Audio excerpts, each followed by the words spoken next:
চিন্তা করে দেখেন কেমন নবীর উম্মত হয়েছি। বিশ্ব নবী মুহাম্মদুর রাসূলুল্লাহ সাল্লাল্লাহু আলাইহি ওয়াসাল্লামের দাম কেমন, রাসূল করিম সাল্লাল্লাহু আলাইহি ওয়াসাল্লামের মর্যাদা কেমন। সমস্ত নবীদের উম্মতের মধ্যে অনেকে জাহান্নামে যাবে। যারা জাহান্নামে যাবে, জাহান্নামীদের গলার মধ্যে লোহার বেড়ি পরানো হবে, জাহান্নামীদের হাতের মধ্যে হাত করা পরানো হবে, জাহান্নামীদের পায়ের মধ্যে লোহার বেড়ি পরানো হবে। কিন্তু রাহমাতুল লিল আলামিন এমন দামি একজন নবী, আমাদের নবীর উম্মত জাহান্নামে গেলে হাত করা পরানো হবে না, লোহার বেড়ি পরানো হবে না, গলার মধ্যে লোহার শিকল পরানো হবে না। আল্লাহু আকবার বলে। মালিক ফেরেশতা বলবে, কে এরা? কারা? এরা জাহান্নামে আসছে কিন্তু এদের গলার মধ্যে লোহার বেড়ি নাই, এরা জাহান্নামের মধ্যে আছে পায়ের মধ্যে বেড়ি নাই, এরা জাহান্নামের মধ্যে আছে হাতের মধ্যে হাত করা নাই। এরা কারা? বলা হবে এরা মুহাম্মদ রাসূলুল্লাহ সাল্লাল্লাহু আলাইহি ওয়াসাল্লামের উম্মত। সাবধান, তারা জাহান্নামে আসতে পারে কিন্তু তাদের গলার মধ্যে শিকল পরানো যাবে না, তাদের হাতের মধ্যে হাত করা পরানো যাবে না, তাদের পায়ের মধ্যে লোহার শিকল বেড়ি পরানো যাবে না। আল্লাহু আকবার বলে।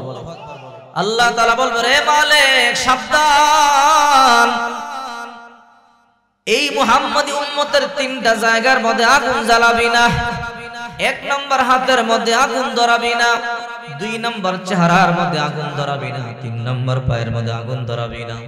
মালিক ফেরেশতা বলে, কেন গো আল্লাহ? যে কপাল দিয়ে আমার কুদরতি কদমে সাজদা দিয়েছে, সাবধান, ওই কপাল কোনদিন আগুন দিয়ে পড়তে পারবি না। যেই হাতের মধ্যে ওযুর পানি লেগেছে, ওই হাত জাহান্নামের আগুন দিয়ে পড়তে পারবি না।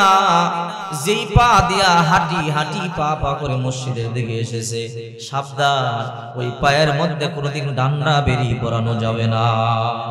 আল্লাহ পাক বলবে, এই মালিক ফেরেশতা সাবধান, আমার নবী মুহাম্মদ রাসূলুল্লাহর উম্মতদের গলার মধ্যে লোহার বেড়ি পরাবি না, হাতের মধ্যে হাত করা লাগাবি না, পায়ের মধ্যে ডান্ডা বেড়ি লাগাবি না।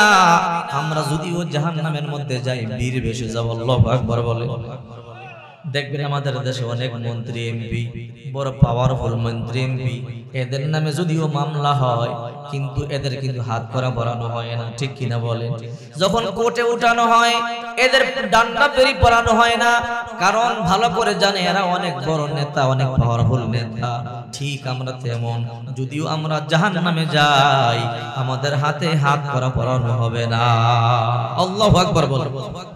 এবার মালিক ফেরেশতা বলবে, মালিক ফেরেশতা আগুন জ্বালায়া দিবে, আগুনকে বলবে ধর ধর, জ্বালায়া পোড়ায় ছাই করে দে, আঙ্গার করে দে। আগুনকে বলবে ধর। আল্লাহ পাক রব্বুল আলামিন আমাদেরকে শিখাই দিবে কানে কানে, হে গোলাম, যখন তোমাদেরকে আগুনে পোড়াইয়া দিতে বলবে তখন তোমরা পড়বা লা ইলাহা ইল্লাল্লাহ, লা ইলাহা। আল্লাহ তাআলা আমাদেরকে কানে কানে শিখাইয়া দিবে, যখন তোমাদেরকে আগুন ধরবার জন্য আসবে তখন তোমরা লা ইলাহা ইল্লাল্লাহ বলবা। এইবার জাহান্নামের মালিক ফেরেশতা আগুনকে বলবে, আগুন এই জাহান্নামকে জ্বালাইয়া দাও, এই জাহান্নামকে পোড়াইয়া দাও। এই কথা বলতে দেরি হবে, আমরা বলবো লা ইলাহা ইল্লাল্লাহ, বলতে দেরি হবে, আগুনটা লাফ দিয়া দূরে যাইতে দেরি করবে না। এবার মালিক ফেরেশতা বলবে, কি আগুন, তোরে বললাম পোড়াইয়া দে, ছাই করিয়া দে, আঙ্গার করিয়া দে। এ জাহান্নামী, তাকে আগুন দিয়ে পোড়াইয়া দেওয়াটাই তো আমাদের কাজ। এবার আগুন বলবে, ও জাহান্নামের ফেরেশতা মালিক, যে ব্যক্তি লা ইলাহা ইল্লাল্লাহ পড়ে আমি ওই ব্যক্তির আগুনে জ্বালাইতে পারবো না। আল্লাহু আকবার বলেন। আমি ওই ব্যক্তির আগুন দিয়ে পোড়াইতে পারবো না, কারণ এই ব্যক্তি লা ইলাহা ইল্লাল্লাহর জিকির করে, আগুন দিয়ে পোড়াইতে পারবো না। আল্লামা কুরতুবী রাহমাতুল্লাহি আলাইহি বলেন, ফামাতাল্লাহু মাউতাতান, আল্লাহ আমাদেরকে ঘুম পাড়ায় দেবে। আল্লাহু আকবার বলেন। আল্লাহ আমাদেরকে বলবে তোমরা ঘুমাইয়া যাও। আমরা যখন ঘুমাইয়া যাব, এই ঘুমের মধ্যে আল্লাহ তাআলা সব আযাবগুলো শেষ করে দিবে। আমরা যখন ঘুমাইয়া যাব আযাব শেষ হয়ে যাবে। আল্লাহ পাক রব্বুল আলামিন বলবে, রে জিবরাইল, আজকে আমি জান্নাতের দরজা তালা মেরে দিব, জাহান্নামের দরজাও তালা মেরে দিব। রে জিবরাইল, যা যা জাহান্নামে যা, জাহান্নামে গিয়া দেখ আমার কোন বান্দা বান্দির কপালে সিজদার চিহ্ন আছে কিনা, আমার কোন বান্দা বান্দির কলিজার মধ্যে ঈমানের সিটা ফোঁটা আছে কিনা। যদি তাকে আজকে বের করে আনো, আমি আল্লাহ আমার বান্দা বান্দির মাফ করিয়া দিব। আমি আল্লাহ আমার বান্দা বান্দিকে জান্নাতের মধ্যে দিয়ে দিব। জিবরাইল আলাইহিস সালাম গোটা জাহান্নামে যাবে, তন্ন তন্ন করে তালাশ করবে, বলবে আল্লাহ আখরাজতু, যারা জাহান্নামে ঈমানওয়ালা আছে সবাইকে বের করেছি। আল্লাহ ঈমানদার যারা আছে সবাইকে তো বের করে ফেলেছি।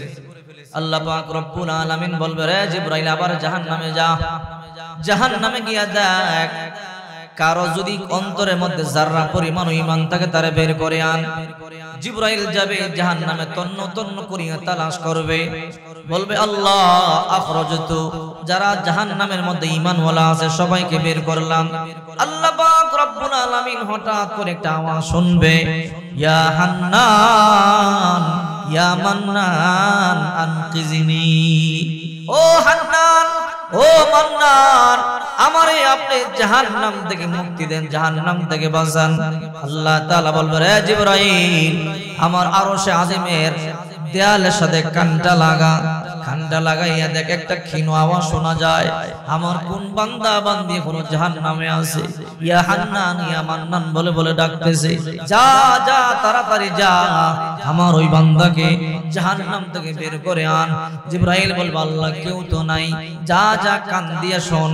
এবার জিবরাইল আলাইহিস সালাম আরশ আজিমের যখন দেয়ালের মধ্যে কান দিবে, হঠাৎ করে আওয়াজ শোনা যায়, কে যেন বলে, ইয়া হান্নান ইয়া মান্নান আনকিজিনি, ও হান্নান মান্নান আপনি আমারে বাঁচান, জাহান্নাম থেকে বাঁচান। জিবরাইল বলবে আল্লাহ একটা আওয়াজ তো শোনা যায়।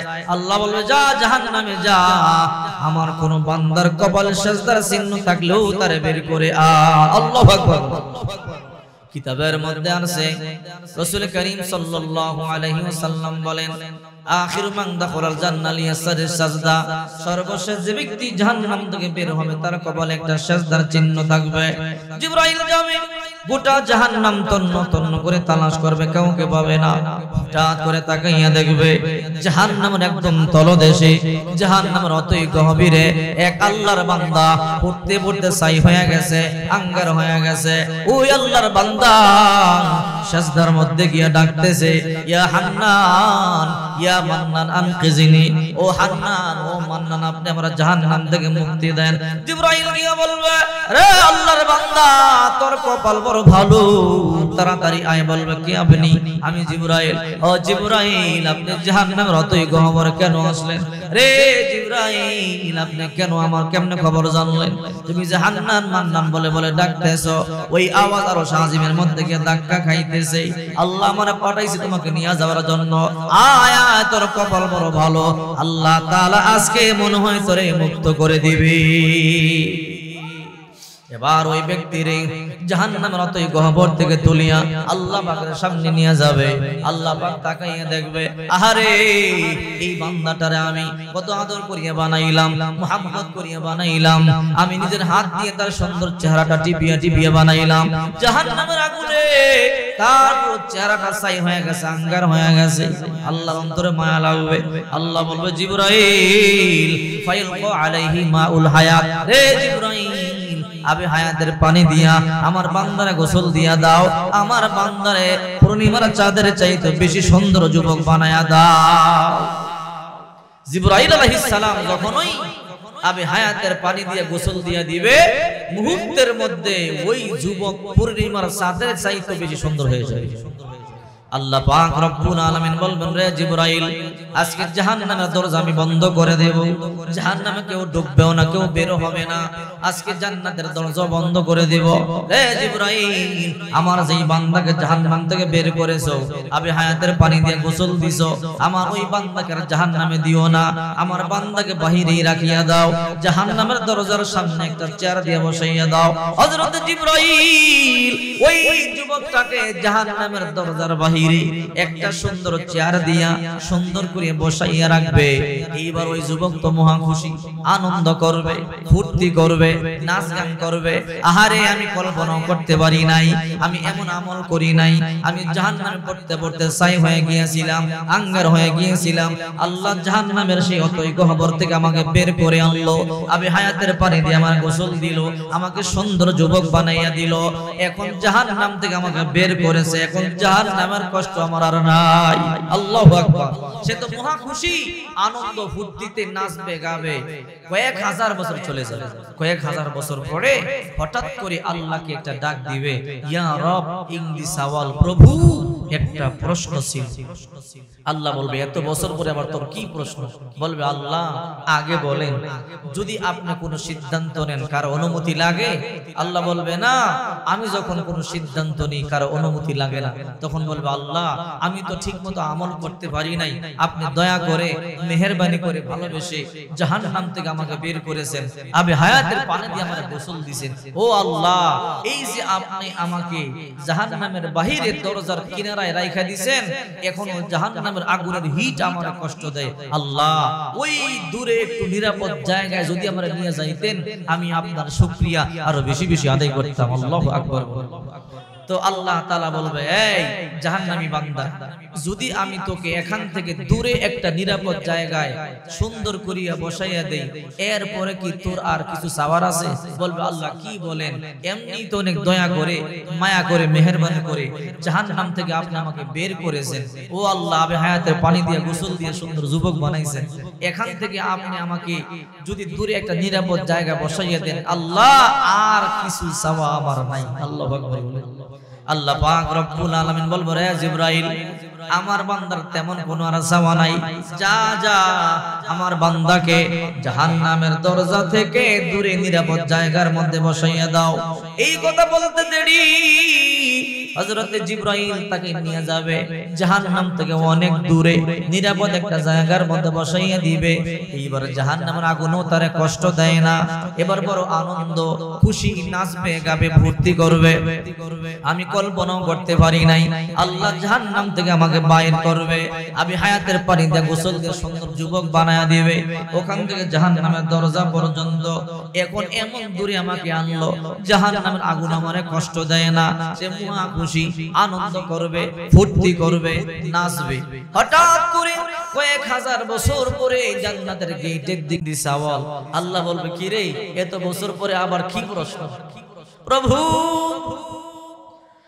ও প্রভু, আপনি বড় দয়া করে মেহেরবানি করে জাহান্নাম থেকে বের করেছেন, আপনি জাহান্নাম থেকে বের করে নিরাপদ জায়গা আমাকে রেখে দিয়েছেন, এখন জাহান্নামের আগুন আমারে কষ্ট দেয় না। ও আল্লাহ, ওই যে দূরে জান্নাতের গেট দেখা যায়, এই জান্নাত বানাইছে কে? আল্লাহ বলবে, আমি বানাইছি। আল্লাহ, আপনি বানাইছেন? জান্নাতের গেট তো অনেক বড় দেখা যায়, তো জান্নাতের গেট বড়, তোর কি? বলবে আল্লাহ, না আপনি মনে করিয়েন না আপনার জান্নাত আমি চামু, আমার জান্নাত দরকার নেই। তবে আল্লাহ, এত বড় একটা গেট বানাইলেন, এত সুন্দর জান্নাত, গেটের একটা দারোয়ান দেখতে কেমন দেখা যায়? আল্লাহ বলবে, আমার জান্নাতের গেটের দারোয়ান থাক না থাক তোর কি? বলবে আল্লাহ, না আমি এখানে একা একা বসে আছি, আমি ওই যে গেটের দারোয়ানও নাই। আল্লাহ, আপনি যদি দয়া করে মেহেরবানি করে আপনার জান্নাতের বাহিরে একটা মানে বসাইয়ে দিতেন, আমি আরো বেশি খুশি হইতাম, আরো বেশি আপনার প্রশংসা করতাম। তো আল্লাহ বলবে, তুই না বললি কিছু চাবি না? আল্লাহ, আমি কি আপনার জান্নাত চাইছি? আমি কি আপনার কোনো নিয়ামত চাইছি? এখান থেকে জান্নাতের গেট পর্যন্ত একটু নিলে আপনার কি ক্ষতিটা হবে? আল্লাহ বলে, আচ্ছা যদি আমি এখান থেকে জান্নাতের গেটে তোরে বসাইয়া দেই, এরপরে কি তুই আর কিছু চাবি? বলে আল্লাহ, আপনার কসম করে বলি আমি আর কিছু চাবো না। আল্লাহ বলল, তোরে আমি বিশ্বাস করি না রে। দুনিয়াতে গিয়া আমি যখন বলেছিলাম আলমে আর হাতে আলাস্তু বিরাব্বিকুম, আমি কি তোমাদের প্রভু নয়? চিৎকার দিয়ে বলেছিলি ক্বালু বালা। আর দুনিয়া গিয়া আমারে তুই ডাকস নাই, শয়তানের পিছনে মিছিল করছস, তোর কথা বিশ্বাস করি না, তুই সাইন কর, টিপসই কর।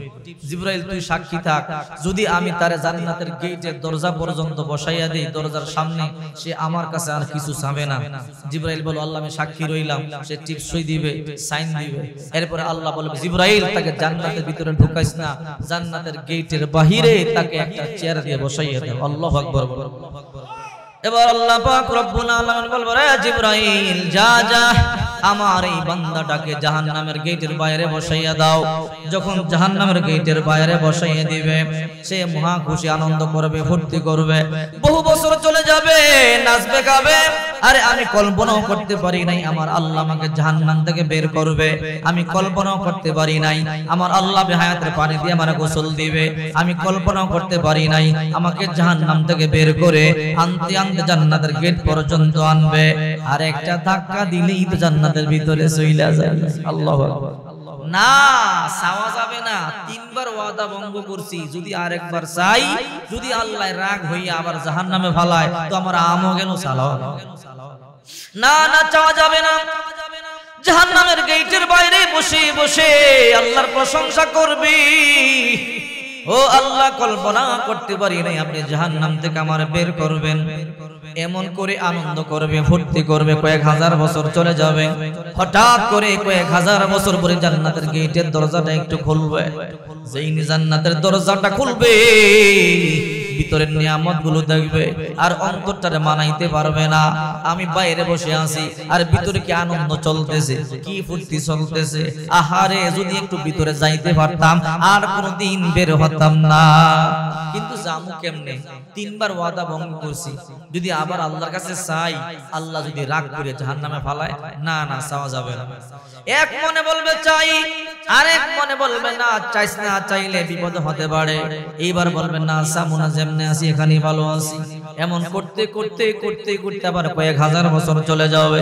কয়েক হাজার বছর পরে হঠাৎ করে আবার জান্নাতের দরজাটা খুলবে। আবার হঠাৎ করে এক পলক নিয়ামত দেখবে, দেখে সহ্য করতে পারবে না। জান্নাত থেকে একটু ঠান্ডা হাওয়া বের হবে, গায়ের মধ্যে লাগবে, কলিজা শীতল হয়ে যাবে। আর মনে মনে ভাববে আরে জান্নাতের ভিতরে কি আনন্দ চলতেছে, কি ফুর্তি চলতেছে, আর আমি বাইরে বসে আছি। যদি একটু ভিতরে ঢুকতে পারতাম, আল্লাহর কাছে একটু ডাক দেই চাই। এক মনে বলবে না চাইছ না, যদি আবার আল্লাহ রাগ করিয়া জাহান্নামে ফালায় তোর সব গেল। এইবার মনে মনে বলবে না সামুনা, চাইলে যদি আল্লাহ আবার রাগ করে, এমন করে আবার চুপ হয়ে যাবে। আবার কয়েক হাজার বছর চলে যাবে। কয়েক হাজার বছর পরে হঠাৎ করে যখন আবার জান্নাতের গেটের দরজাটা একটু খুলবে, এইবার আর কুলাইতে পারবে না। বলবে যা হবার হবে, আল্লাহর একটা ডাক দিন, তবে ডাকটা একটু আস্তে দিমু। যদি আল্লাহ দিয়ে রাগ কইরা জবাব দেয় তখন কমু আপনার কি ডাকটা তখন যাইব না। আর যদি আল্লাহ তাআলা নরম ভাষায় জবাব দেয় তখন কইলাম আল্লাহ জান্নাতে ঢুকলে একটু ভালো হইতো। সুবহানাল্লাহ বল। এবার আস্তে করি আল্লাহরে ডাক দিলে আল্লাহ শুনে কি শুনে না? জোরে ডাক দিলে যেমন শুনে, আস্তে ডাক দিলে তেমন। এবার ওই জাহান্নামী বলে, আস্তে করে বলে ইয়া রব ইংলি সাওয়াল, প্রভু একটা প্রশ্ন ছিল। আল্লাহ বলেন কি রে? এত বছর পরে আবার তোর কি প্রশ্ন? বলবে আল্লাহ রাগ করেন কি, আপনার কি একটু ডাক দেওয়া যাইতো না? হ্যাঁ ডাক দেওয়া যাইব, তোর ভিতরে কি আছে সেই কথা কো। আল্লাহকে ভিতরে খবর জানে কি জানে না? বলবে আল্লাহ আপনি মনে করেন না আপনার জান্নাত আমি চামু, আপনার জান্নাত আমার লাগবো না, জান্নাতের নিয়ামত লাগবো না। আল্লাহ আগে বলেন আপনি যদি কোনো সিদ্ধান্ত নেন অনুমতি লাগে? আল্লাহ বলবে না কারো অনুমতি লাগে না, আমি আল্লাহ, আমি রব, আমি আবার কারো অনুমতি নিব? তখন বলবে আল্লাহ একটা কথা। কি কথা? এই যে বিশাল জান্নাত বানাইছেন, এই জান্নাতে আর কয়জন মানুষে ঢুকবে? আল্লাহ বলবে আর কেউ ঢুকবে না, আজকে জাহান্নাম তালা মেরে দিছি, লক করে দিছি, জাহান্নাম থেকে আর কেউ বের হবে না, জাহান্নামে আর কেউ ঢুকবেও না। তখন বলবো আল্লাহ জাহান্নামে আর কেউ ঢুকবেও না? না আর কেউ ঢুকবে না। তো মনে মনে ভাববে আমিও মনে হয় জাহান্নামে যাবো না, যাক বুঝা লাগলো, যেহেতু জাহান্নামে আর কেউ ঢুকবে না তো আমিও ঢুকবো না। তো এইবার মনে মনে বুঝে বলে আল্লাহ জান্নাতে কি আর কেউ যাবে না? বলে না, সব শেষ। হ্যাঁ আজকে জাহান্নামের দরজা তালা মেরে দিছি, জান্নাতের দরজা তালা মেরে দিব। বলবে আল্লাহ আপনার এত বড় জান্নাত, এত বড় জান্নাতের মধ্যে তো অনেক ফাঁকা ফাঁকা জায়গা পড়ে রয়েছে। আল্লাহ বলবে আমার জান্নাতে তো ফাঁকা জায়গা, তো তোর কি? বলবে আল্লাহ না আমি আপনার জান্নাত চাই না, জান্নাত আমার লাগবে না আল্লাহ, তবে আমি এখানে বাহিরে বসে আছি, জান্নাতীরা জান্নাতে, জাহান্নামীরা জাহান্নামে, আমি মাইনকাসি ভাই বইরা রইছি। আল্লাহ আমার জান্নাতও লাগবো না, নিয়ামতও লাগবো না, এই দরজার সিফার মধ্যে যদি একটু আমরা ঢুকাইয়া দেন আপনার কি ক্ষতি হইব? সুবহানাল্লাহ বলে। আল্লাহ বল ওই হাকাইক না আদম, আদম জাত ধ্বংস হোক, তুই না বললে তোর কিছু লাগবে না। তখন বলবো আল্লাহ আমি কি আপনার জান্নাত চাইছি না নিয়ামত চাইছি? বাহিরে বসে আছি, এখান থেকে একটু দয়া কইরা ভিতরে ঢুকাইয়া দিলে আপনার কি ক্ষতিটা হবে? আল্লাহ বলবে রে গোলাম, যদি আমি তোমাকে এখান থেকে জান্নাতের ভিতরে ঢুকাইয়া দেই তারপরে কি চাইবা? জান্নাতে যাইতে চাও? বলবে আল্লাহ যাইতে চাই। আর জাহান্নামের আগুনে জ্বলতে চাই না রে আল্লাহ। চোখের পানি সারিয়া কান্না করে বলবে আল্লাহ, জাহান্নামের সাপ বিচ্ছুর কামড় আর সহ্য করতে পারবো না। জাহান্নামের আগুনে জ্বলতে জ্বলতে ছাই হয়ে গেছি, আল্লাহ আর জাহান্নামে দিয়েন না। আল্লাহ তারা তখন বলবে, যা রে গোলাম যা, আমি তো তোরে জান্নাতে দেওয়ার জন্যই এমন করে এনেছি। আল্লাহু আকবার।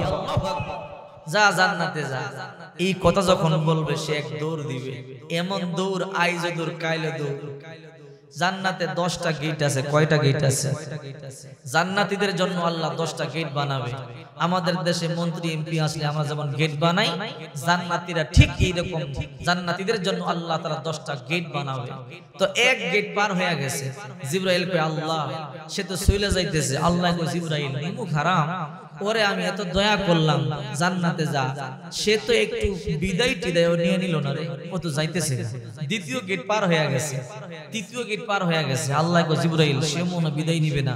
জিবরাইল বলে আল্লাহ মনে হয় পঞ্চম ষষ্ঠ সপ্তম অষ্টম গেট পার হয়ে গেছে, কোন সময় আর বিদায় নিব? নিলে তো আগেই নিত।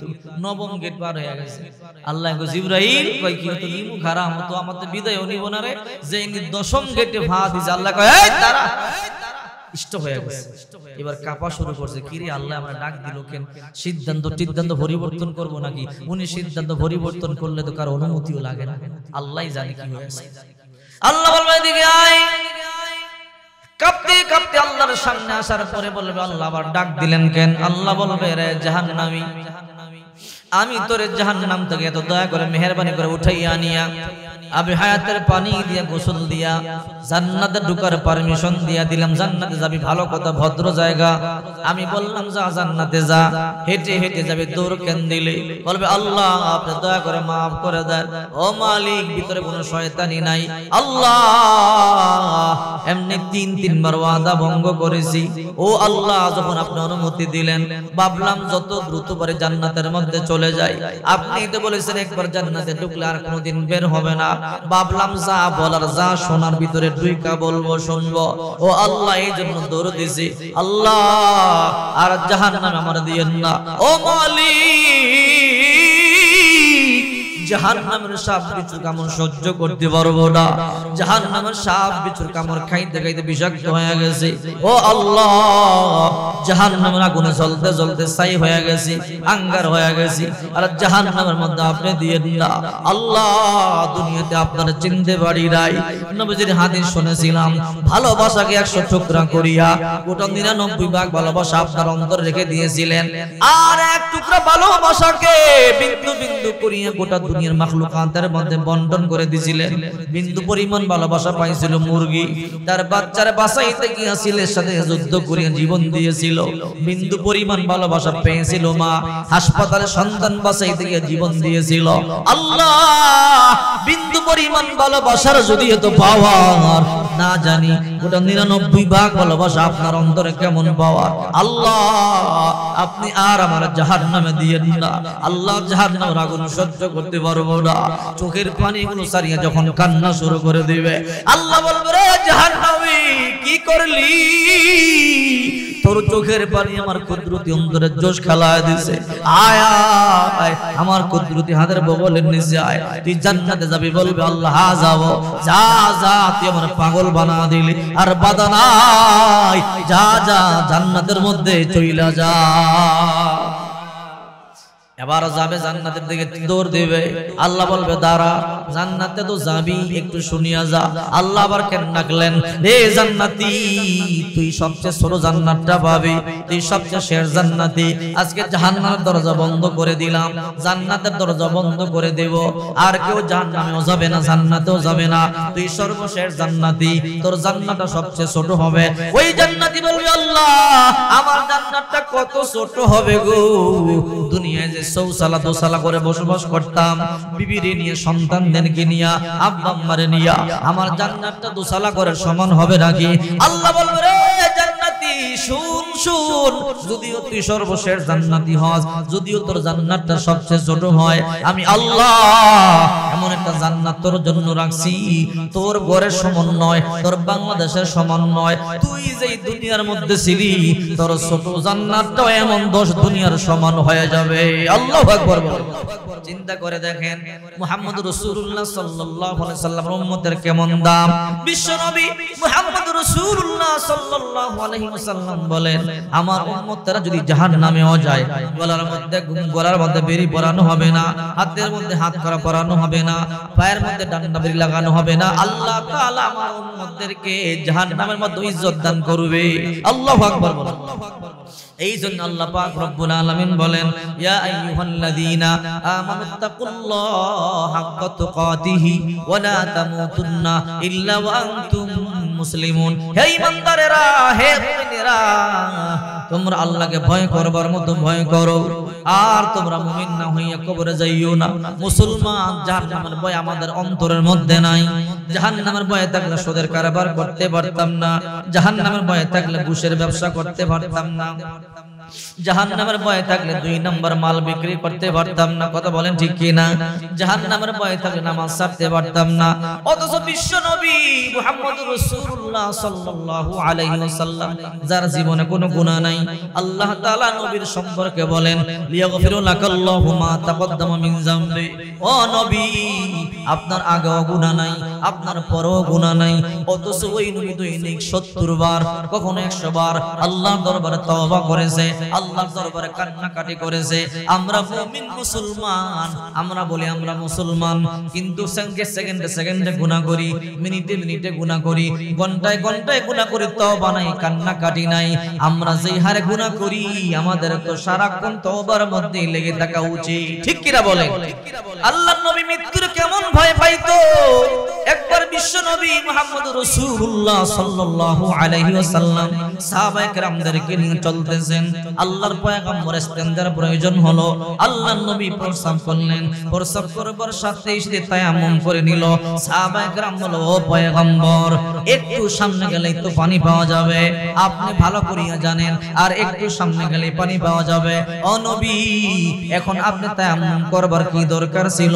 একটু সামনে গেলেই তো পানি পাবেন, ওখানে কি আপনি ওযু করতে পারতেন? আল্লাহর নবী তখন বলল, সাহাবীরা, একটু সামনে গেলে পানি পাবো, তোমরা যেমনটি জানো আমিও তেমনটি জানি। সাহাবীরা রে, তোমরা আমার গ্যারান্টি দাও, আমি ওই পর্যন্ত যাইতে পারবো কিনা, হায়াত পাবো কিনা, যদি এর আগে আমি মরিয়া যাই। আল্লাহ যদি বলে, নবী, ও বন্ধু আমার, আপনি ভালো করে জানেন পবিত্রতা আমি পছন্দ করি, নাপাক অবস্থায় আপনি আপনার রবের সাথে কেমনে মুলাকাতটা করলেন, আমি আল্লাহর সামনে কেমনে মুখ দেখাবো? এখান থেকে 1 মাইল দূরে পানি পাবো, তোমরা জানো আমিও জানি। ওই 1 মাইল যে আমি যেতে পারবো, সেই গ্যারান্টি তোমরা আমারে দিতে পারবা? মৃত্যুর গ্যারান্টি নাই। আল্লাহ পাক রব্বুল আলামিন বলেন, ইযা জাআ আজালুহুম ফালা ইস্তাখিরুনা সাআতাও ওয়ালা ইস্তাকদিমুন আইনামা তাকুনু ইদরিকুমুল মাউত ওয়ালাউ কুনতুম ফি বুরুজিম মুশাইয়াদা। মরণ থেকে যতই পালাও, মরণ তোমায় লইবে ঘিরি, যদিও সুদূর আকাশ পানে পালাও সেতায় লাগায়া সিঁড়ি, যদিও সুদূর আকাশ পানে পালাও সেতায় লাগায়া সিঁড়ি। আল্লাহ রাসূল সাল্লাল্লাহু আলাইহি ওয়াসাল্লাম মৃত্যুরে কেমন ভয় পাইতো, কবরকে কেমন ভয় পাইতো, চিন্তা করে দেখেন। যেই নবী জান্নাতের দরজা না খুললে জান্নাতের দরজা খোলা হবে না, যেই নবী জান্নাতে না প্রবেশ করলে কেউ প্রবেশ করতে পারবে না, অথচ ওই নবী মৃত্যুরে কেমন ভয় পাইতো। আল্লাহর নবীর ইন্তেকালের 15 দিন পূর্বে আল্লাহর পয়গম্বর একেবারে অসুস্থ হয়ে পড়লেন বিছানার মধ্যে। আল্লাহর পয়গম্বর ঠিকমতো উঠতে পারে না, চলতে পারে না, মসজিদের মধ্যে যাইতে পারে না। আম্মা জানা আয়েশা সিদ্দিকা রাদিয়াল্লাহু তাআলা আনহা বলে, ওগো নবীজি, আপনি মসজিদের মধ্যে যান না। সাহাবায়ে কেরাম কান্নাকাটি শুরু করে দিল, কে নামাজ পড়াবে, কে ইমামতি করবে? আল্লাহর হাবিব বলল, আয়েশা, আমার আবু বকরকে বলো, আমার আবু বকর যেন ইমামতি করিয়ে নামাজ আদায় করায়। আবু বকর ইমামতি করে 15 দিন পর্যন্ত আল্লাহর পয়গম্বর মসজিদের মধ্যে যাইতে পারে না। আল্লাহর পয়গম্বর ইন্তেকাল মাত্র 2-1 দিন পূর্বে আল্লাহর হাবিব সাল্লাল্লাহু আলাইহি ওয়াসাল্লাম হযরতে সালমান ফারসি রাদিয়াল্লাহু তাআলা আনহুকে বলল, রে সালমান ফারসি, গোটা মদিনার মধ্যে এলান করে দাও, রে আব্দুল্লাহ ইবনে আব্বাস, গোটা মদিনার মধ্যে এলান করে দাও, কোন দিন আমি মরিয়া যাই বলতে পারি না, কোন দিন আল্লাহর ডাকে সারা দিয়ে চলিয়া যাই বলতে পারি না, আমি আমার সাহাবীদের সাথে একটু শেষ কথা বলবো, শেষ সাক্ষাৎ করব। 15 দিন পর্যন্ত আল্লাহর নবী মসজিদের মধ্যে যায় না। আব্দুল্লাহ ইবনে আব্বাস রাদিয়াল্লাহু তাআলা আনহু মদিনায় গিয়ে বলে, তোমরা কারা গো, তাড়াতাড়ি মদিনার মসজিদের মধ্যে চলে আসো। আল্লাহর নবী কোন দিন ইন্তেকাল করে চলে যায় বলতে পারি না। আল্লাহর পয়গম্বর 15 দিন পর্যন্ত মসজিদের মধ্যে আসে না। আল্লাহর পয়গম্বর জিন্দেগীর শেষ মুলাকাত করবে, শেষ কথা বলবে। এই কথাটা বলতে দেরি গোটা মদিনার মধ্যে কান্নার রোল পড়ে গেছে। সাহাবায়ে কেরাম দৌড়াইয়া মসজিদের মধ্যে চলে আসে। আহারে 15 দিন পর্যন্ত পয়গম্বরকে দেখতে পাই না, 15 দিন পর্যন্ত আল্লাহর পয়গম্বরের কথা শুনতে পাই না। আল্লাহর পয়গম্বর 15 দিন পরে আজকে মসজিদের মধ্যে আসবে, আজকে দেখবো, কথাবার্তা বলবো। আল্লাহর নবী হযরত আলীর এক কাঁধের মধ্যে হাত দিয়া আব্দুল্লাহ ইবনে আব্বাস রাদিয়াল্লাহু তাআলা আনহুর কাঁধের মধ্যে বাম হাতটা দিয়া হাঁটি হাঁটি পা পা করে মসজিদের মধ্যে ঢুকিয়া গেলে হাজার হাজার সাহাবীদের চোখের মধ্যে পানি। আজকে 15 দিন পর্যন্ত পয়গম্বর মসজিদের মধ্যে আসতে পারে না। আল্লাহর পয়গম্বর কোনো কথাও বলে না। 15 দিন পর আল্লাহর পয়গম্বর মসজিদের মধ্যে আসছে। সমস্ত সাহাবীরা তাকাইয়া দেখে আল্লাহর পয়গম্বর শুকাইয়া গেল, আল্লাহর পয়গম্বর একদম পাতলা হয়ে গেল। রাহমাতুল লিল আলামিন মিম্বারের মধ্যে বসিয়া বলে, ও সাহাবীরা, আজকে 15 দিন পর্যন্ত আমি মসজিদের মধ্যে আসতে পারি না, আমি প্রচন্ড অসুস্থ, চলতে পারি না, আমি বিছানার মধ্যে শুইয়া শুইয়া সময় পার করেছি, নামাজের সময় হইল ওইটা নামাজ আদায় করেছি। ও সাহাবীরা, আমি জানি না কোন দিন জানি আমার রবের কাছে চলিয়া যাই, আমার মন বলতেছে আমার রবের কাছে আমি অতি দ্রুত চলে যাব। সাহাবীরা রে, আমি তোমাদেরকে বড় মুহাব্বত করি, বড় ভালোবাসি। ও সাহাবীরা, আমি জানি তোমরা আমার বড় মুহাব্বত করো, তোমরা আমার বড় ভালোবাসো। ও সাহাবীরা, তোমরা আমার মুহাব্বত করো বলে আমি জান্নাতের খাবার আমি খাই নাই। আমি কখনো 3 দিন পর্যন্ত না খাইয়াছিলাম, কখনো 1 সপ্তাহ পর্যন্ত না খাইয়াছিলাম, কখনো 15 দিন পর্যন্ত 1 মাস পর্যন্ত না খাইয়াছিলাম। আল্লাহ তাআলা আমাকে অর্ডার দিয়েছে, নবী আপনি চাইলে আমি জান্নাত থেকে আপনার জন্য খাবার পাঠাবো। আমি বলেছিলাম, আল্লাহ আমাকে জান্নাতি খাবার আপনি খাওয়াবেন, আমার উম্মতকেও কি জান্নাতের খাবার আপনি খাওয়াবেন। আল্লাহ তাআলা বললেন, না রে নবী, না, আপনার উম্মতকে জান্নাতি খাবার দুনিয়াতে দেওয়া যাবে না। আমি স্পষ্ট বলে দিয়েছিলাম, আল্লাহ আমার যে উম্মত দুনিয়াতে জান্নাতি খাবার পাবে না, আমি ওই নবী না যে আমি নবী একা একা জান্নাতি খাবার দুনিয়ায় বইসা খাবো। রে সাহাবীরা, তোমরা আমার যেমন ভালোবাসো আমি তোমাদেরকে তেমন ভালোবাসি। সাহাবীরা রে, আমি কোন দিন জানি ইন্তেকাল করি, আল্লাহর ডাকে সারা দিয়ে চলে যাই বলতে পারি না। ও সাহাবীরা, তোমাদের কাছে এটাই আমার শেষ কথা মনে হয়। রে সাহাবীরা, যদি তোমাদের সাথে আমার লেনদেন থাকে তাহলে বলো, কেউ যদি একটা টাকাও আমার কাছে পাও বলো, আজকে আমি পরিশোধ করে দেব। সাবধান, আল্লাহর দরবারে আমাকে ঋণী বইলা দাঁড় করাইয়া দিও না। রে সাহাবীরা, যদি তোমরা আমার কাছে একটা টাকাও পাও বলো, আমি আজকে পরিশোধ করে দেব। আল্লাহর পয়গম্বর বারবার বলতেছে, সাহাবীরা রে, যদি পাওনা থাকো গোপন করো না, একটা টাকা পাওনা থাকলো আমার কাছ থেকে আদায় করে নাও। এবার বারবার বলতেছে। হঠাৎ করে একজন সাহাবী লাফ দিয়া দাঁড়াইয়া বলে, পয়গম্বর, আমি আপনার কাছে 2টা টাকা পাই। আল্লাহর পয়গম্বর বলে, তাই নাকি? বলা, রে সাহাবী, কোন সময় কোথায় আমি তোমার কাছ থেকে 2টা টাকা নিয়েছিলাম মনে করাইয়া দিবা কি? আমার একটু বলবা কি কোন জায়গায় নিয়েছিলাম? ও রাহমাতুল লিল আলামিন, মক্কার সামনে আপনি বসা ছিলেন, আমি আপনার সামনে বসা ছিলাম। হঠাৎ করে একটা ভিক্ষুক এসে আপনার কাছে কয়েকটা টাকা চাইলো, আপনি দিতে বললেন না, আপনার কাছে একটা টাকাও নাই, আপনি আমারে বললেন সাহাবী তোমার কাছে থাকলে কয়েকটা টাকা দিয়া দাও, পরে আমার কাছ থেকে নিয়ে নিও। ও নবী, 2টা টাকা আমি দিছিলাম, ও রাহমাতুল লিল আলামিন, 2টা টাকা আমি পাও না, এই 2টা টাকা আপনি আমাকে দেন নাই। আল্লাহর হাবিব বলল, রে সালমান ফারসি, আমার তহবিল থেকে 2টা টাকা তারে দিয়ে দাও। আল্লাহর পয়গম্বর বলতে দেরি, সালমান ফারসি দিতে দেরি করলেন না।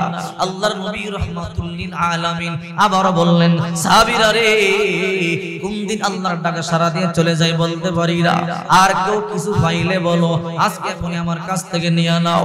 সাবধান, আল্লাহর দরবারে কাট করে আমারে দাঁড় করাইও না। আল্লাহর নবী কথা বারবার বলে, কোন সাহাবী দাঁড়ায় না, দাঁড়াইবার সাহস পর্যন্ত নাই। আল্লাহর পয়গম্বর চোখের পানি মুছারিয়ে বলে, সাহাবীরা রে, যদি তোমরা একটা টাকাও পাও অথবা কোনো লেনদেন থাকে তাড়াতাড়ি বলো, আল্লাহর দরবারে কিন্তু আমার দাঁড় করাইবা না। এই কথা বলতে দেরি একটা সাহাবী লাফ দিয়ে দাঁড়াইয়া গেল। ওই সাহাবীর নাম ওয়াক্কাস রাদিয়াল্লাহু তাআলা আনহু। দাঁড়াইয়া বলে, পয়গম্বর, আপনার কাছ থেকে এমন জিনিস আমি পাও না, বলবার সাহস পর্যন্ত আমার নাই, বলবার মতো কোনো ভাষা আমার নাই। ও নবী, আপনি বারবার বলেছেন, এই জন্য বলতে আমি বাধ্য হইলাম। আল্লাহর পয়গম্বর বলল, তুমি কি পাও না বলো, আজকে সবার সামনে পরিশোধ করে দেব।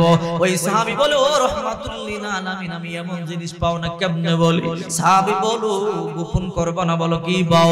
আল্লাহর নবী গো, এক যুদ্ধের ময়দানে আপনি যে ঘোড়ার মধ্যে ছিলেন, আমি যে ঘোড়ার পিছনে বসা ছিলাম, ও রাহমাতুল লিল আলামিন, আপনি ঘোড়া হাঁকাইবার জন্য বারবার পিছনে চাবুকের আঘাত করতেছিলেন, আর আঘাতগুলো আমার পিঠের মধ্যে লাগতেছিল। ও নবী, এই কথা বলবার সাহস আমার ছিল না, বলবার নিয়ত আমার ছিল না, আপনি বারবার বলবার কারণে আমি দাঁড়াইয়া গেলাম।